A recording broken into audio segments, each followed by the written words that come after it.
Hello and welcome to Movie Buffs, a show where we talk about saints, sinners, and method directors who create absolute cinema. I'm your host, Cisco from Misfit Minded. And I'm your other host, Shani B. Each episode, we revisit a classic film from the past or give a new release a chance. From major franchises to indie darlings, no genres off limits, including the movie we're covering today, our docuseries, I should say, I guess, which is the brand new Apple TV series, Mr. Scorsese, about one of our greatest living filmmakers, Martin Scorsese. So, I think this is coming out the week of Thanksgiving, right? Yes. Okay? I'm getting that.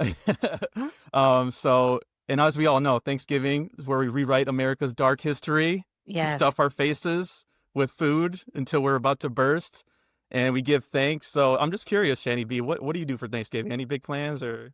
Well, got the family coming into town because I do not live where I grew up, so people That's have what I to was come to curious. me. Yeah, that's Especially sweet because now though. that I have a baby, I'm sort of like, sorry, like it's just I can't do the travel. It's a good one Dude, to I would make be people using come the to you. baby as an excuse all the time. Like, If it's no possible, shame. I try. Yeah. Any way I can, I'm gonna try. But yeah, I'm gonna have some family come into town and kind of gonna host at my own spot. Like usually kind of go to different places, like join other people's groups, things like that. But gonna do it at my house and like do the cooking and do it all, Yeah. the American dream style, the super fantastical version as Maybe best as we can. put on Taxi Driver, for the fam, just some wholesome, family time.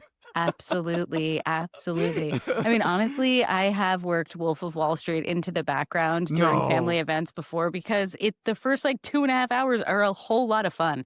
So people don't realize, You got a lot of what's young going people though. on. I mean, that's pretty dicey right there. That movie. I mean, people get into it. Also, from the East Coast, got a lot of stockbroker folks around us. So I Okay. think I think it has a sentimental place. Yeah. But yeah, hopefully when the fam's all around, we'll still get to do something fun other than, watch the Cowboys like struggle and hopefully pull out a win. Unfortunately, I was like trying to think if we watch any movies like when the whole family gets together, and we just watch football. That's like the Thanksgiving TV is on the NFL. It's So, the standard. and then the Bucks too. Like they've been putting more NBA games on Thanksgiving too, like trying to compete. Yeah. So, I mean, yeah, like that's the easiest thing to watch with your whole family. Like if you exactly. were, I guess, we're gonna get in, but if you were gonna pick a Scorsese film to try to work into the background with your family, which one would you pick? Ooh, this is interesting. Maybe like I don't know, cause there's kids that's why I was asking like how many young people, cause I got like a lot of young, like even my nephew's only a few years old, so probably just to be safe, like Hugo maybe, which I still haven't seen. Like to confess right off the top here, I have not seen Okay. Hugo. I saw a lot of people on Letterboxd riding hard for Hugo though, so we'll get into it. But I guess people really love that, so maybe that would be the safest choice. No one wants to see people getting stabbed and put in the back of a trunk, I don't think, around the kids. So. Totally. Yeah, like again, I feel like Goodfellas, another one I could work in, but only like the top of it, right? Second half, gotta turn it Or if off. it's on TV, I've been watching a lot. I got this box and dude, the it got like 1,000 channels on it. So I've just been Let's lately go. flipping through. I got some like 24/7 Curb Your Enthusiasm channel on there, 24/7 Seinfeld, 24/7 Friends. So like if I don't find anything on like AMC or like the regular channels, that shit is just getting put on those channels. Like it's That's never a bad perfect. time. That's perfect. That's so perfect. Perfect. So, Oh but man, that's like basically how I get to have my initial education of movies like this is I had a hot box. So my stepdad was mhm, like friends with the cable guy mine and when too. he Yep. came, unlocked it for us. Yeah, it was the other day they had AMC. Dude, they be having some great marathons on there. Shout out to AMC because they had It's always been good. The Matrix 1 through 3, and I was just like, I'm gonna just let this play back to back. You know what I mean? Mhm. Like, so I started on, I think I was like Matrix Reloaded, and it was the scene where they fight. It's like the French guy, and they're fighting in that like like what do you even call that? That big hall type thing, like. Yes. And I was like, yeah, I'm just going to put this on. I think the freeway fight's coming up, and then just Revolution started. And I'm like, might as well just finish out the Just trilogy, just throw the revolution, go through with the yeah, revolution, right? yeah. Follow the revolution.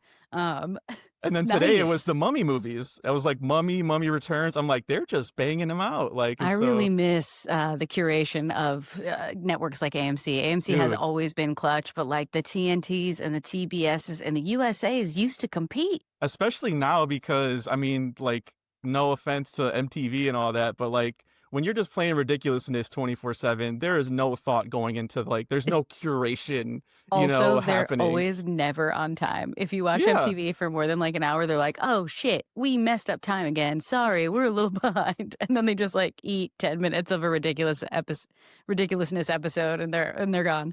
And when you're a movie lover like this, like us, like you can just pick up like a movie and like see where it is in the movie and be like, so like Just that happened finish. with Baby Driver the other day. I love watching that movie, but then I'm like, Mm. I know this is gonna be the ending, which is not my favorite. Let me just change it and just channel surfing, On man. to It's the something else. best. On to something else. Ah, so, so good. So But yeah, to your point, sort of about the different movies you could show, and there's like so many different Scorsese movies to choose from because he does do family movies and he does do like yeah, uber what would you violent pick? movies and You he didn't does answer. do religious movies. I think probably He doesn't really like have a Thanksgiving movie, to be honest. Like that's why it's a good exactly. question. Yeah, because I think also weirdly people like my family members get into like Gangs of New York.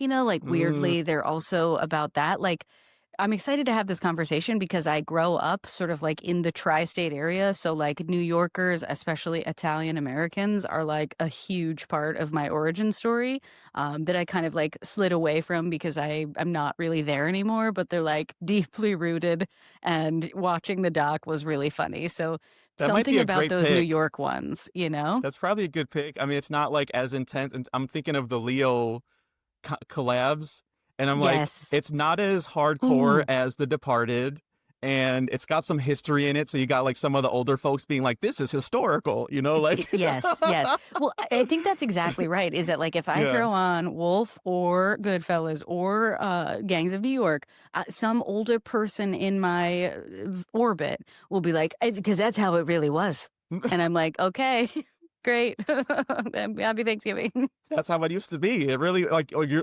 were around in the 1800s to see the birth of New York as a city. Okay, Right. Yeah. Yeah. Well, like everything Italians, they own all of it. They own history. They own everything.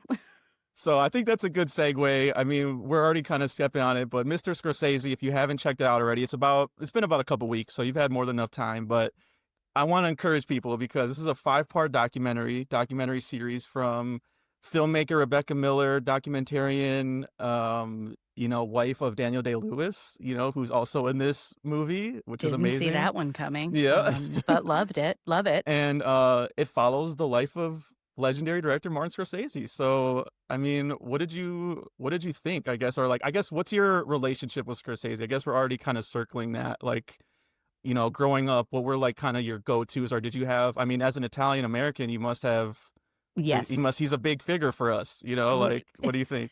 He really is. I think like as a kid, I knew Goodfellas a lot because I'm like, sort of aware of movies in the 90s. And Goodfellas is like, just like, I feel like, happens at the top of the 90s and then everyone is talking about it. Like no one ever stopped talking about it I essentially. know. So I feel like that's the one I was most aware of. But I also just like always knew this is like the best director of all time. I feel like there was like a kind of air where when people were telling me about his movies or talking about him, they were always talking like, because this is a great director. So when I got older, I was like, I want to see more of these movies. And or anytime it said his name on a title card with like an HBO movie that I was, channel surfing and found, I would sit still and watch it because I'm like, this is an important filmmaker. So it's like I knew he was important, which is part of why I watched his movies, but then when I watched his movies, I was like, "Oh, this is why he's important." So it Yeah. like worked out, he is the hype, which Mm, I think is interesting because I love filmmakers, right? I love artists, but I love when you sort of look at the way someone's career went and you're sort of like, they always knew what they were doing. They just yes. had to wait for the rest of the like group to catch up. Um So I feel like my relationship is like it is with most auteurs. I'm a huge fan of his movies. I really feel like you can see his choices in his direction, and I do feel like the documentary kind of confirmed this for me, but that there is a through line in the types of stories he likes to tell, and they're like a kind of story I as a fan love to watch. Mhm. The underdog. So I feel Yes. like, I love all the movies he makes and probably even Hugo, but I'm with you, and that's a blind spot I skipped over. It's he's one of the filmmakers, he kinda reminds me of, like, I think he takes up a space that, like, maybe Hitchcock used to take up, to where it's Yes. like, you know you're watching a Hitchcock film, and you know that, like you said, this is an important piece of art and cinema, and you know what you're gonna get, and he provides some of the more, like, suspenseful blockbuster type of emotions, but Mhm. still making it, like, elevating it because he's so gifted as a visual artist, you know what I mean? Like, and to me, that's Scorsese too, and I guess even more than Hitchcock though, like, he's able to go across these different genres and still have that through line too, which I think is interesting. So we might not have seen Hugo, but like I'm sure there's going to be those flourishes even in an animated format because he thinks visually. I think that was also confirmed for me like in the documentary. And I mean, yeah, like you said, some of my favorites growing up, it's impossible to like overlook everything he's done. Like and you kind of grow up with if you're a film fan, he's somebody you have to mark off the list. Like you have to Mhm. see his movies. And so I remember my dad having like a couple posters in the man cave. I mean, obviously Reservoir Dogs, Yes. Goodfellas, that iconic poster of just all of the guys, all the Goodfellas standing next to Mhm. each other in the suits. Uh, Kill Bill, all those. They're very guy movies or whatever, but But still legit cinema? legit cinema, and I think he doesn't maybe even still to this day not giving it people don't give him enough credit for, um, he we'll talk about this, and they talk about this in the documentary too, of people, like, misreading his films. Like, I think people have been doing Mhm. that, you can see ever since the beginning, and I think he's, like, much more, like, wiser about the stories he's trying to tell, and he's not judging people, like, he almost presents it as, like, a documentarian to me, where it's Right. like you said, "This is what these people are actually like," or, "I'm taking you into this world," but then also that religious factor of, like, "But I'm just letting you decide for yourself," which takes more work, but that's also what makes these movies worth interrogating, I think, and rewatching, you know? Yes, because I feel like at the same time, what makes them so easy to connect to is they're both this universal story, but they're also like so clearly personal to him too. Like it was really interesting to in the docuseries, like learn about how his personal history and the things he witnessed as a child influenced the stories he was telling and influenced the types of men he wanted to tell the story of. Yes. And I think that's exactly right. Is that like you don't that isn't in a genre that can exist anywhere, and because he has that like personal touch, I feel like that's why he can bring it to any genre. Mhm. Yeah, I really liked I mean, we can get into it too, like, how you felt about breaking this up into, like, a docuseries. I thought that was much like this is our first rodeo with this. We did the Arnold one, which was 3 episodes. This one was Yep. 5, Yep. covering a much more, from birth to current day period, you know what I mean? Right. Which is a lot more ambitious, but I think you needed the 5 episodes, honestly, and if I had to throw out, like, maybe a criticism of this, I don't think 5 was enough, personally. Like, I think, especially in that last episode, they were flying through his 21st century movies, and I'm like, "Dude, some of these deserve way more time than that," you know what I mean? And I know it's hard because he has so much history, but I think this current piece of like him still being relevant is like an important one. Like I think it's one of my favorite things that he is still pumping out bangers. We covered Killers of the Flower Moon and we were like, dude, he is still at the top of his game. Like he might not be getting recognized in terms of Oscars and like, Right. the conversations that people are having, but in terms of he is like a saint in the film community, like in terms I of mean, his work, he you know? is yeah, he's special, right? I think Yes. that's something that is unique too, is that like all of our auteurs, they are special people. And there's a reason why there are people who can go to film school and try to become directors and, don't necessarily go anywhere. And I don't know that reason, but like when I was watching this, it made me feel like the through line and talent that has always been there and never gone anywhere is the visual talent, right? Yes. Like the comics that he would draw as a child to like create the stories he would later create shots to mirror. All of that is still there, even if I feel like even though I like Killers of the Flower Moon, it's like maybe not quite the way he would tell that story because like the man who's the underdog like is a piece of shit.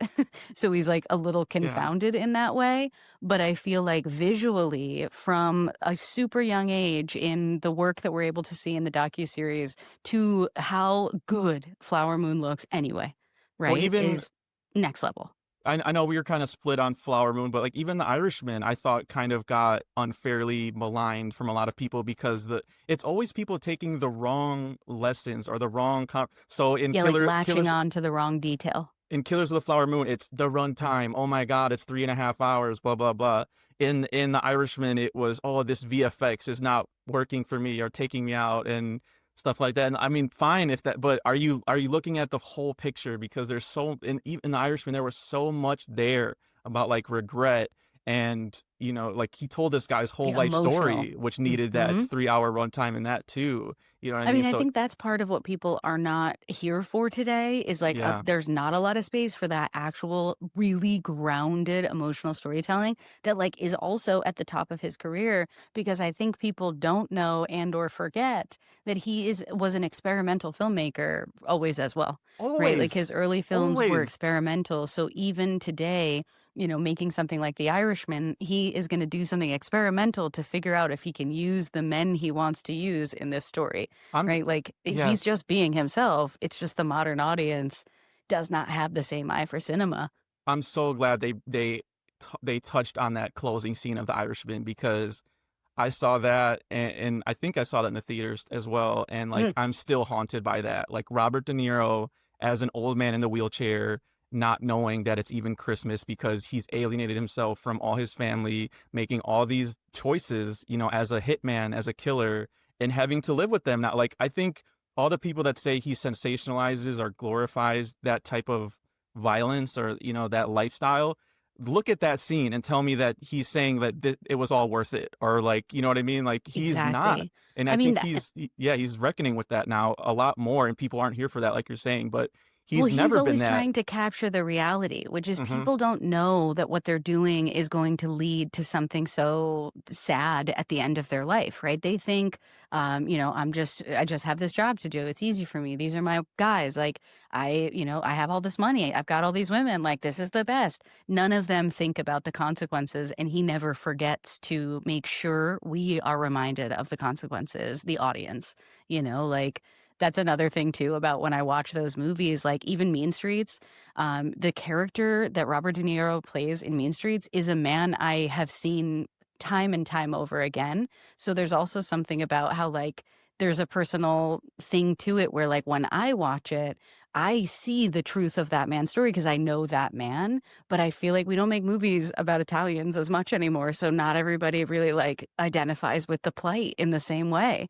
But he would because he's been telling stories about this type of man since this type of man was in his 20s. Well, and that's another piece I think that gets thrown at him too is like misrepresenting Italian Americans as the same, No, he's monolithic or not. I something like that, mean, which he's not, but he's also right. maybe be mad at Hollywood for not making those kinds of stories like you're saying. Like where are the other Italian stories being told? If you don't like Scorsese's flavor, that's all in good, but that's not his fault that he's a popular director and he's making the movies about those kinds of guys like you're saying. I mean, that guy from Mean Streets, like you're saying, that was based on an actual It's guy. a And real guy. that was kind of amazing to learn too, because I didn't know that. But it makes total sense that he, even from an early age, he was drawing from people that he grew up around and or heard about or like I loved how, if you didn't already know that he had asthma. And so they really capture that like he was a kid that could not go outside and play with the other Yeah. kids. And Yep. he's He needed literally to use his watching people imagination.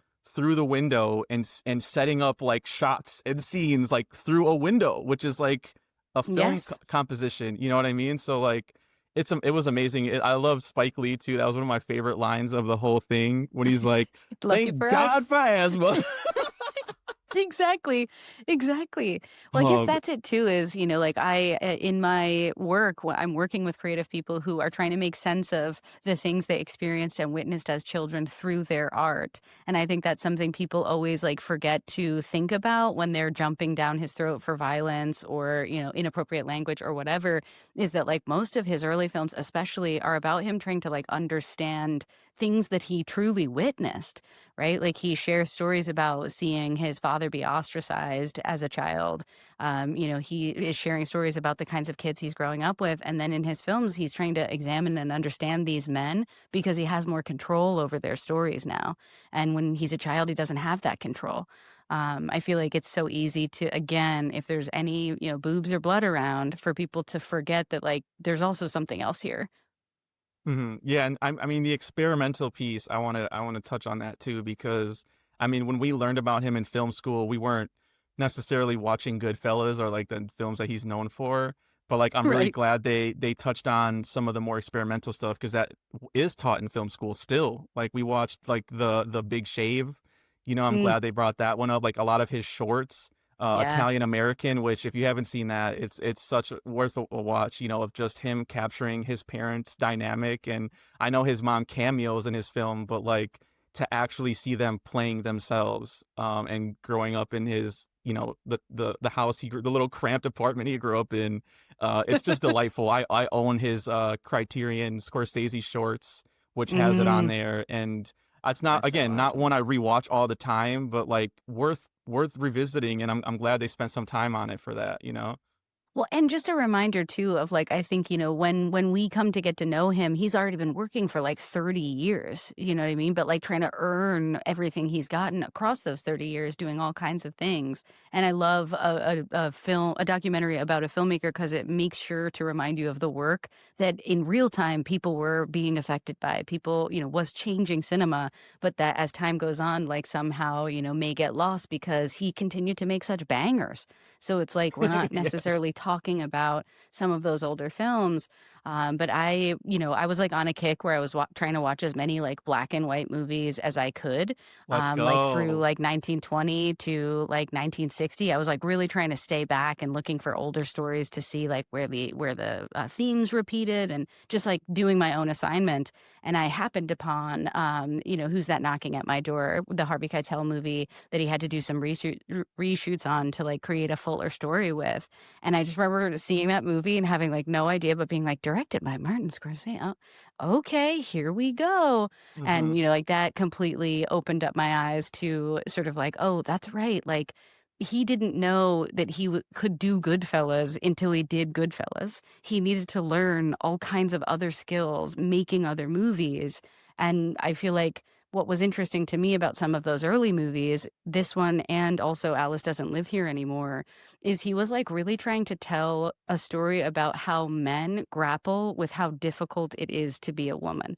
So he wasn't trying to like tell Mm, women's stories, but he was saying like I have these feelings because of the way I am raised and it's confusing to me, but I also like believe these women and I see their suffering and I want to, share that story too, bring empathy to that story too, which, is not necessarily something that like sticks in such a powerful way as he goes on, but it's always like kind of there, like Lily Gladstone's element in the story in yes. Flower Moon is there. Mhm. Margot Robbie and also, Karen from Goodfellas doing the voiceover, my like gosh, yes, Lorraine Bracco. Yep. Let's go. But, like all of the women in his stories, I feel like he's another director who in the modern age gets like, dinged for not having as dimensional women as maybe like folks would want. But I feel like that is really more about his upbringing coming from like a really, machismo oriented culture that like isn't really like the men are the loud ones. The women better be quiet. You know what I mean? Like they're loud when no one's around, but they better be quiet and just like do as they're told. Just like, make the food and have the house and keep everything on track, but also like don't take up too much space, and Mhm. don't have too much to your name. Yeah, I was gonna ask you about that because I would say early Scorsese's not, I'm not very that's another blind spot I would say for me. Like, have you seen like I was thinking of maybe watching Boxcar Bertha for this, which I like how they went over some of those early ones, and like the Peter Bogdanovich telling him, you spent a year of your life making this piece of shit, don't ever do that again, you know, like I think like was it Bruce Dern who was like, I'm absolutely not going to be in one of your movies because it's not going to go anywhere. It's going to be terrible. like, Like, but I, again, to your point, he needed the Roger Corman school for young filmmakers at that time. That is what you did. You made one picture for him, mhm, maybe two, or like as many as he felt you needed to really get your hours in. And so like you could prove to yourself you could make a movie on this budget, on schedule, and now go yes, out in the world and make what you really want to make. And like he did exactly. that, you know what I mean? Like, so, and And he I'm not does like that time so and time against that. again. Yeah. Yeah. Yeah, like, I'm not against that because I feel like that's what makes sure that a person who's gonna be making movies knows how to make movies. Didn't just, like, go to school for it, but also knows how to, like, make the business of movies because, like, all those old OG filmmakers, like our favorite guy, De Palma too, Who's they're also in artists, this. but they I have loved to him play. Right, yes, in yes, this. so Yeah. sweet. But they have to play with the studio because the studio pays for things. And so I like that, this documentary series also reminds us that even like the greatest artists have to figure out a way to work within the studio system if they're going to get their art made. And that means sometimes like being humble enough to make like, what could be a second rate story, but to put your skills into it, to like actually practice the craftsmanship and to trust that just because you made this movie doesn't mean you won't change people's opinion about you with one that actually represents you, which I think he did, marvelously. Because like none of us talk about that film. None of us are like, oh yeah, have you, let's Oscar all go back and Bertha. watch that again. Exactly, Top five exactly. Scorsese film? No.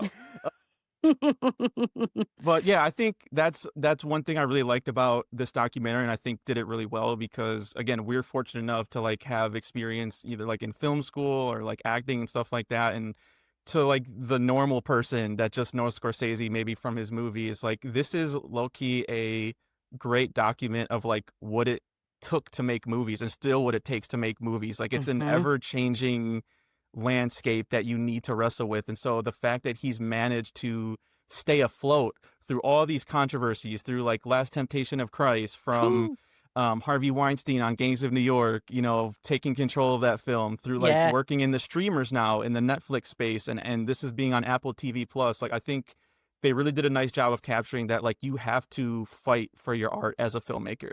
You're people are giving you money to make your passion what you want to make, but they're also at the end of the day going to check in and be like, yeah, I don't think this is, I'm putting my money on the line and I don't see it, like, and you That's have to deal exactly with right. that. Well, and that's exactly right. Is that like as an artist, you can have an amazing story you want to tell, but if you're ever going to execute anything in entertainment, you need to be able to collaborate, right? Like you need Always. to be able to work with the man who's giving you the money. You need to be able to work with the genius woman who's going to cut your film for you to make sure your vision is actualized, right? Thelma. Like you, dude, Yes. Thelma for life. She's my Absolute favorite queen. fucking lady. I loved how much time she got in this docuseries because such an important person in Scorsese's filmography. She Yep. needed to be in this that much. Yeah. Yep. Yep. And I think like that's exactly it is I think, he is a filmmaker who in definitely early in his career, you can tell in the series, like I think struggled to figure out how to fit into the class of filmmakers that were all artists, right? Like, De Palma and all of them, they're all coming up kind of at the same time, but similar to the way that he experienced his childhood, he always felt kind of like an outsider. And I think it's interesting that he sort of had to figure out how to be the kind of outsider who's still inside, right? Like have his own vision, but make the big studio movie and have it make money back or have it bring awards and accolades. Well, and He it's figured out how to do that. and they take you, that's what I really liked about it. That's what I guess what I'm saying is that piece of we're gonna go film by film, and you're gonna see like how I got it financed and how that film's success determined on how if I was gonna be able to make the film I want next, or if I'm gonna have to take a paycheck job. Because he did that multiple times throughout his career because he had to. In order to make Last Temptation of Christ, he had to make a hit, and so he made The Color of Money. That's how the business works. He was only able to make Raging Bull because they wanted to make Rocky 2, and Irwin Winkler was like, well, I have the rights. If you want to make Rocky 2, we're going to have to make Raging Bull then on top of that. And that's what it Like is. you have to wheel and deal. And then Scorsese even says at one point, you have to be ready to lose your art. And Yeah. like you really can't hold. He wanted to make Last Temptation and Gangs of New York his whole career, and he had to wait for the right time to make both of those movies, you Which is know? always gonna be the case, and I think it's, like, something I frame for my clients all the time is that, like, when you're talented, you have to learn how to also be a craftsman, and a craftsman is someone who can still execute the most beautiful furniture you've ever seen, and it'll look like it's authentic and no one's ever thought of it, but it could also be something you do, like, with your eyes closed, because if you're an artist, something you've done before is easy to recreate.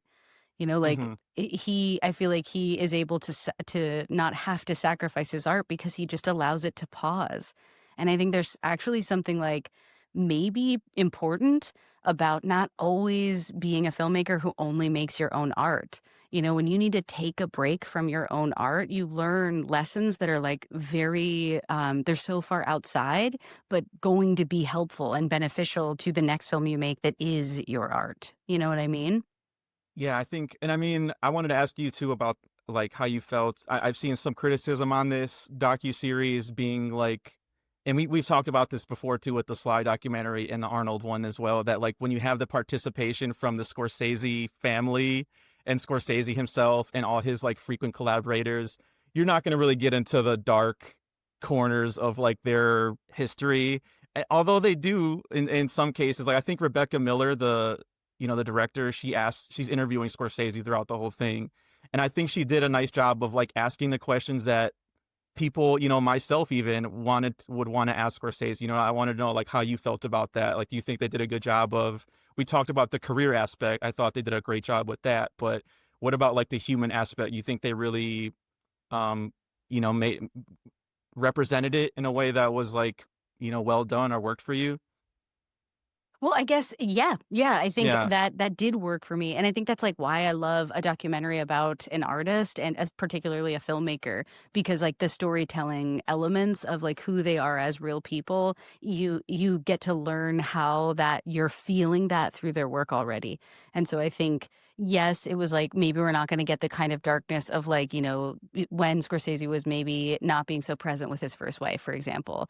They Yeah. talk about that, and Or he the hinting of affairs, like, they hint at affairs, but they don't maybe. explicitly say that, like, he was cheating on his wife at the time, you know what I mean? Right, That type of right. stuff. Yeah. But, it's like that thing of, like you're saying, where, like, they're not basically trying to gotcha him, but they're also not trying to too much saint him. They're just trying to Mhm. sort of say, "Okay, here's who you are and how that influences your art, and the parts of you that, like, influence your art but are still personal and maybe still driving your creativity, we don't necessarily need to open up." Right? Like, I Yeah. think him confronting who he is as, like, a husband and father is maybe like part of some of the later work that he's doing when he is like, examining imperfect men and the way that they operate within their families. Like, I weirdly was thinking so much of how Adam Sandler makes movies in like each generation of his life about like the different type of man. And I Mhm. was like, Scorsese did that too. He just directed those men, and they were Harvey Keitel and Robert De Niro and now DiCaprio. Yeah, I really like the collaborators he got on here, and, like, again, of course, they're gonna say these great things about him, at the same They're time not untrue, like, they're correct. I really like the part where they really, I think it was the 3rd episode, kind of in the middle of his career in the '80s, I guess, at the time, so, like, Yeah, right before after all his Goodfellas. big success of, like, Taxi Driver and everything, people saying he's the next genius, that he got addicted to cocaine, and that kind of, like, burned him out, and he dropped out and was just sitting around and doing cocaine with bands and stuff like the guy from the bands, I like. mean, yes, yeah, I mean, that I think that's part of the personal life piece that was important to learn, is it's Mhm. sort of like the stuff that derails folks a lot as artists is the experiential part of being an artist, right? Like, to create cool things, you have to experience cool things that open up your mind, that give you new levels of empathy and access to stories that are interesting to you. And that means you have to go to places that, like, where you're gonna follow impulse, and that often is a place where there's, like, alcohol and drugs and all kinds of fun stuff to get in trouble doing. but also, part of, I think, an artist's journey too is to get lost, right? Like at some point you have to get lost to like remember who you are again and to come back to your form. And I feel like that's sort of like the arc that I see. Because especially I feel like that's such a Hollywood story, right? Like the more famous you get, all of a sudden you're on cocaine or I you're like was having a yeah. cocaine issue. I was It's like definitely thinking too of our Frankenstein combo from last episode, where a lot of these projects that people have been holding their entire careers, that's never the one we say is their masterpiece. I don't know if you've noticed that, but Guillermo del Toro making Frankenstein, we both agreed that's not one that's gonna stand out in his filmography. Robert Eggers making Nosferatu, Scorsese in both of his lifelong projects of Last Temptation of Christ and Gangs of New York, those are not held as two of his best movies. You know what I mean? Like it's funny that a lot of these auteurs hold these like passions for so long, and then when they finally get to make it, even though you have to take that chance, because you're never gonna know if you're. But I like that Scorsese even admits his failures. I guess is what I'm trying to say, because he yes, understands that Gangs of New York was taken away from him. Last Temptation. The only reason people really bring it up now is the controversy at the time, and they right, go into right. that and stuff like that. But I liked those pieces too. Like even New York, him trying to make a musical and being like, I was, not present for that film. I tried doing too many takes, and same thing with Learning. King of Comedy. I was coked up and I got out of control. I wasn't passionate about that. Like it takes a lot, I feel like, as an artist to kind of admit that. But the fact they're making this documentary at this stage of his career, I think it was smart, because he has such a body of work, such a breadth of work, and Yes. years to kind of reflect on those experiences, I think, in a way Yeah. that, yeah, it could be, self-aggrandizing or whatever, but I don't think he's doing that at all with this. I think he's like, this is the movie I made at the time. This is what was happening in my life at the time, you know? Yes, yeah. Yeah. Well, and that's exactly right. I feel like the best movies and the people who are true artists with a capital A, not just actors get that capital A, but artists too, are the ones whose lives are, influencing the art that they do for better or for worse, because that influence then, influences the next project they do, right? Like it's like Eddie Murphy knowing in Beverly Hills Cop 3 that like something is going wrong in his life and it's translating on screen Oh, and poor he Eddie. can That's learn from that, but the yeah. audience themselves, they don't necessarily always need to connect to those pieces, which I think is why, your point about how like their passion project is not necessarily the one the audience latches onto, Mm-hmm. is because the audience doesn't need the parallel in your life, the artist Mm-hmm. needs it. Do you know what I It's mean? so Like true. it's for the artist to give them something more. It's not for the people, which is why I think a documentary is so important, because it reminds us that the artist is a person, right? That like this guy, fame, height of his career, everyone's saying he's a genius filmmaker, but behind closed doors, he feels incredibly worthless because he is struggling with substance use issues. Like people Yeah. love to kind of glamorize those things and forget about like the real rough trade that has to be made for success. And even with that, I mean, time always wins out. It doesn't matter the initial reception because, Spike Lee saying, "I love King of Comedy" when it came out, like nobody messed with that movie. And now you look at the Joker movie with Joaquin Phoenix, heavily that was my biggest problem with it, is it took from King of Comedy and Taxi Driver. Yeah. And I don't know about you, my favorite Scorsese film is Taxi Driver. I think it's hard to beat Goodfellas, but I just think the portrait of loneliness, like they really went into that in that episode. I think it was Yeah. like I the mean, second he episode, and he understands that man because I think he was that there was a point in his life when he was that man, the and they talk underground about man. Yeah, well, yeah, but like the dude with like the incel energy who's not an yeah. incel, because I Hmm. think that's part of it too, is like when people talk shit about Taxi Driver, they're like wanting to loop it into those guys who are like inherently problematic rather than like a person who is increasingly problematic because he doesn't understand how to connect to people, right? Like someone said in the doc that it's amazing how humiliation incites violence. I think it might have been, Thelma, again, coming through with, like, the wisdom, but, like, that is exactly right, is that, like, a character like Travis Bickle, he's on the line of being able to connect to people, he's so close and he wants that connection, but because he doesn't have the skills, because he doesn't have the confidence, he starts going down such He a doesn't dark have path. anyone. He doesn't have any support He's system, Yes, anybody, exactly.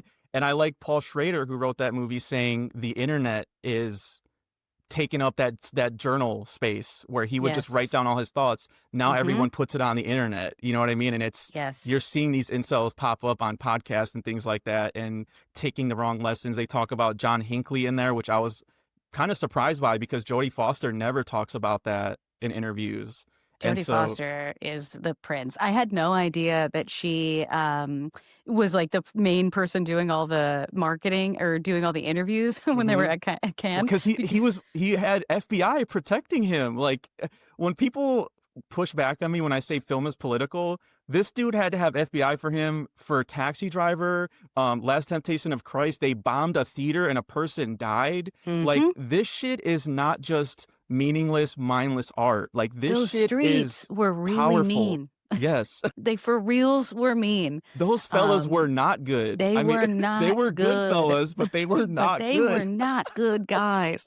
But that's exactly right, I think, I love Taxi Driver so much, and I'm trying to think, like, if I had to pick a favorite, It was 'cause it's Goodfellas for hard. years, but I just rewatched Taxi Driver in the last few years, and I just think everyone that collaboration between Paul Schrader at the top of his Mm, game, Robert yeah. De Niro at the top of his game, the score being, Jodie one of the Foster, Sybil. iconic scores like Scorsese, and it's just everything just melded together. And again, it's not his fault that people take the wrong we talked about this with Fight Club. Yeah. It's not his fault that people are No. taking the wrong lessons from this Travis Bickle or Jordan Belfort or Yeah, yeah. Henry Hill from Goodfellas. It's not his fault. He's No. actually saying that you shouldn't be like that. Like this is just what some people are like. I'm gonna take you there, but you have to really think about like you don't want to be in this space. This is a Yeah. dangerous space for you to be in. I th and I think that's what I meant earlier when I was sort of like, I know all these people, and so, like, when I see those movies, I don't think of him as glorifying any of it because I'm like, no, Hmm. he's just, like, truly portraying these, like, monstrous people that are really scary to be around,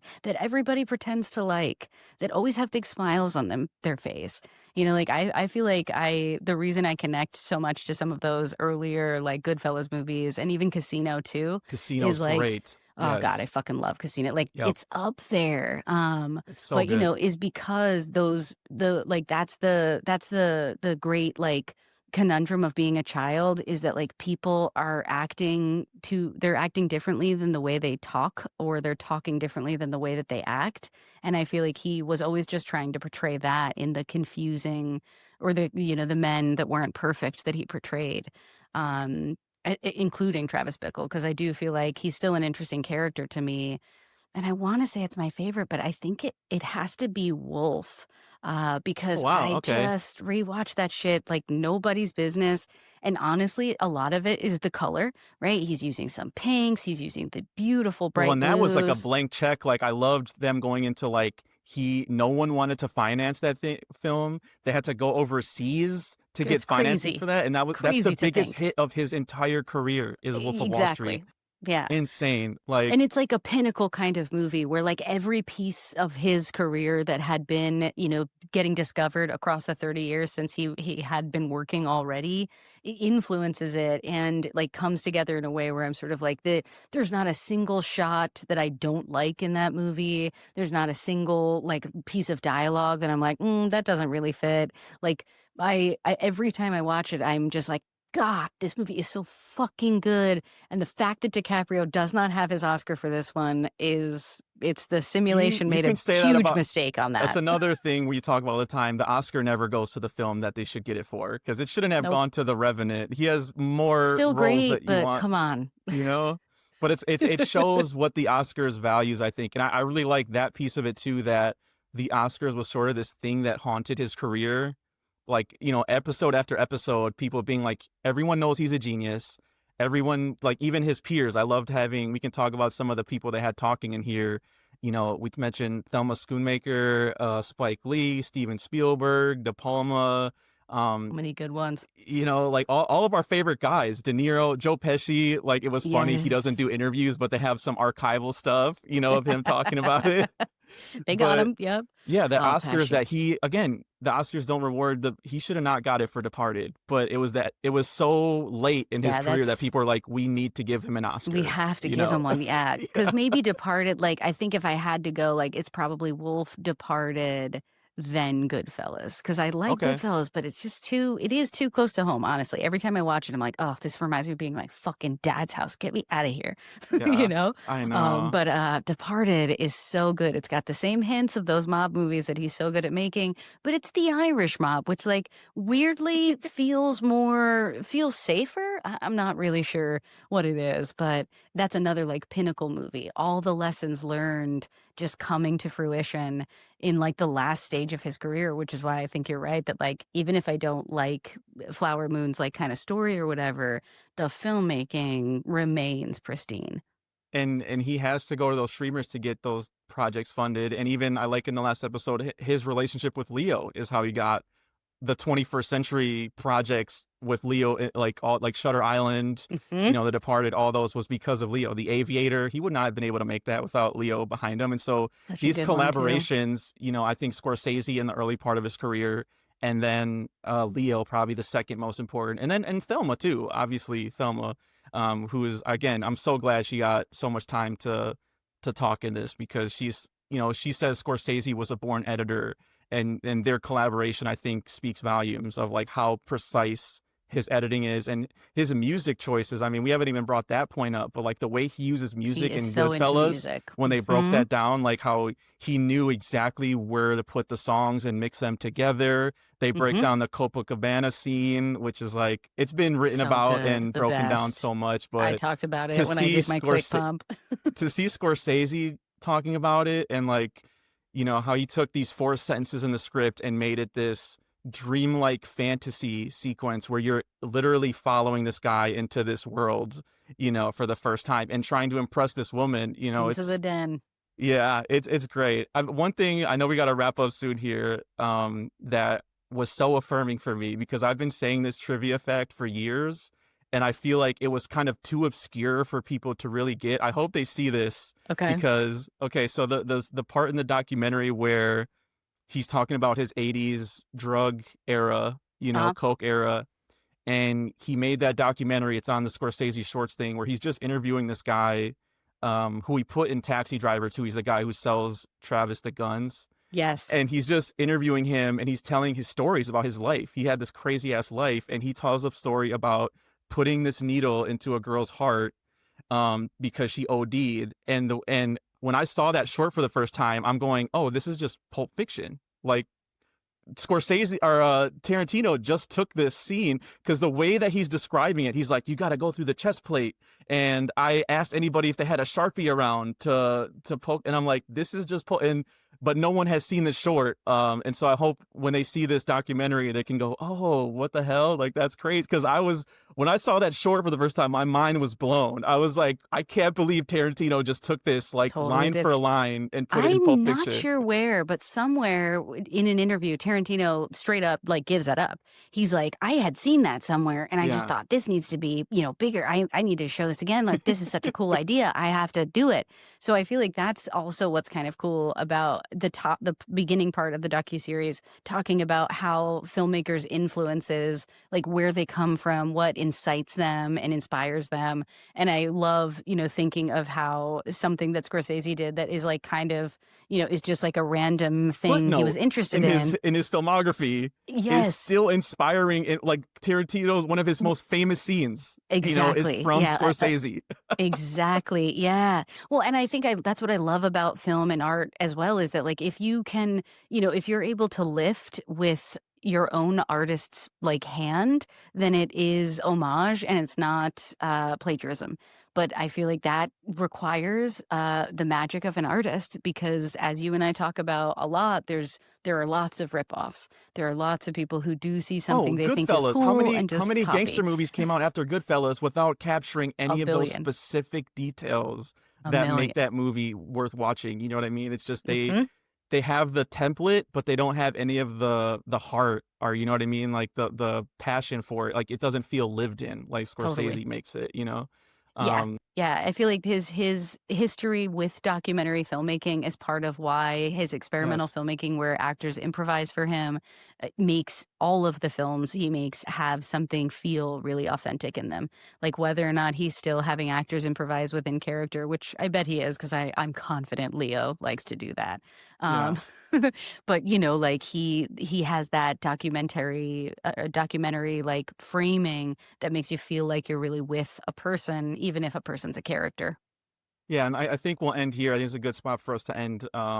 Just general thoughts about the documentary and if you would recommend it. I mean, I can, and I think one piece we haven't brought up yet, but I'll end with it too here. It'll be my general thoughts is that the religious piece, Mm, because I think that's so crucial. You know, with Spielberg, his piece is divorce, you know, and broken families and stuff like that.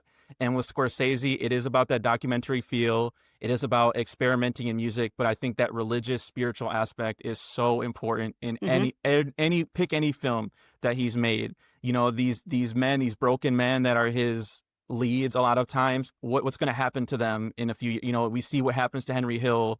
You know, we see what happens to the Irishman. Like he's wrestling with this spiritual aspect, and him wanting to be a priest, I thought was so fascinating. And Yes. I mean, I recommend It's, like, anyone watch so this Italian movie. too. It is so Italian. Little Italian boys are all up there trying to become priests, and then, like, the second they hit puberty, have, like, 7 girlfriends.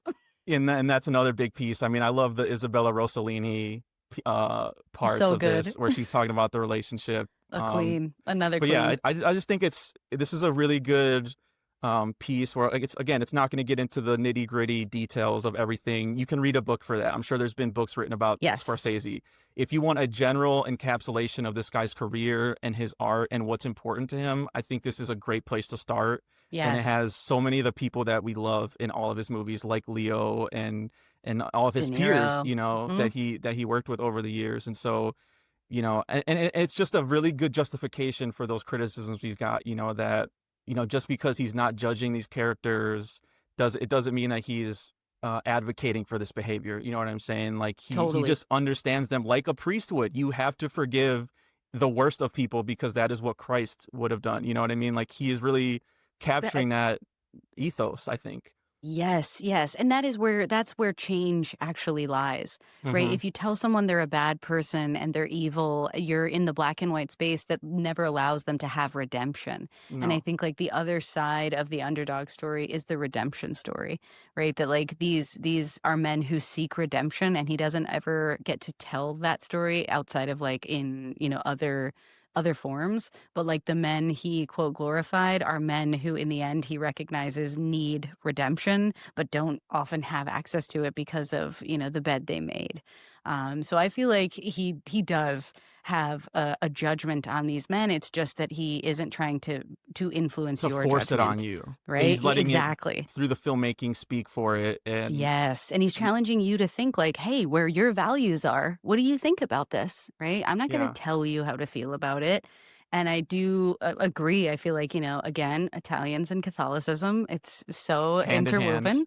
Yep. And I agree. I feel like that sense of morality and trying to understand the morality put into you via religion or spirituality and personal morality has been like a really interesting theme in all of his films.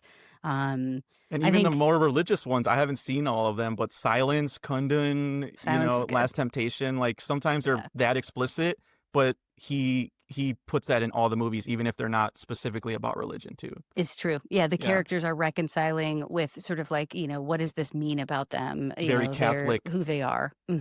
yeah, Hmm. worldview. So would Um, you recommend this to people, I do you mean, think? I think I would recommend it to film lovers, but I will have to do the disclaimer because, like you Hmm. said earlier, the 5 episodes is probably not enough for us film lovers. I needed at But least I one do more. think At five least one. episodes is a rough barrier to entry Yeah. for like the average person who, is maybe likes just his later films. I feel like that's what part of when I was watching it was that I was thinking to myself, like, man, people don't love filmmakers as much as I do anymore. I need them to. Well, I So started this with my mom, and so we started like the first episode, even and better. That's And so I awesome. love how they had like little cliffhangers because it ends with him meeting De Niro. And I'm like, Yes. we gotta queue up the next episode, right? She's like, yeah, like we have to Let's see, go. I think they do a good job of, again, capturing your attention. And of course, it's gonna hit harder for us where Scorsese head is on here. And I hope Hmm. we can cover more of his movies or any new movies he covers. So, but Absolutely. I'm with you. This is a recommend for me, easy recommend. So, Yeah, if you like movies, you got to watch this so you can understand. If you are a filmmaker or you want to be a filmmaker, like I feel like documentaries about filmmaking are some of the best ways to like it's so synthesize inspiring. creativity. Yes, yes. I also recommend Um, the De Palma documentary if you like that one. That one's Same. the So, so Spielberg good. documentary is pretty good. I think like Yes, the it's ones on true. all these guys All the are greats all get one. pretty good. Yeah. Yes, yes. Oh, So man. yeah, Awesome. All right. That wraps it up for us. Let's remind the people where they can find us. get your fix and follow the show at We Stay Buff on Instagram, Facebook, Threads, YouTube, and TikTok. Follow me on all the socials at misfit_minded and my website at misfitminded.com. So you never miss a rep, subscribe to the podcast on Spotify and Apple Podcasts, and please leave a positive review. 5 stars is the dream. And you can follow me on all the socials at It's Me, Shani B. We'll be back in 2 weeks covering Eddie Murphy's new documentary, another great icon, Being Eddie. Thanks again for listening. We'll catch you next time for another edition of Movie Buffs. Until then. They're not just movies to me. It was a way of expressing emotion and a way of learning a little about life.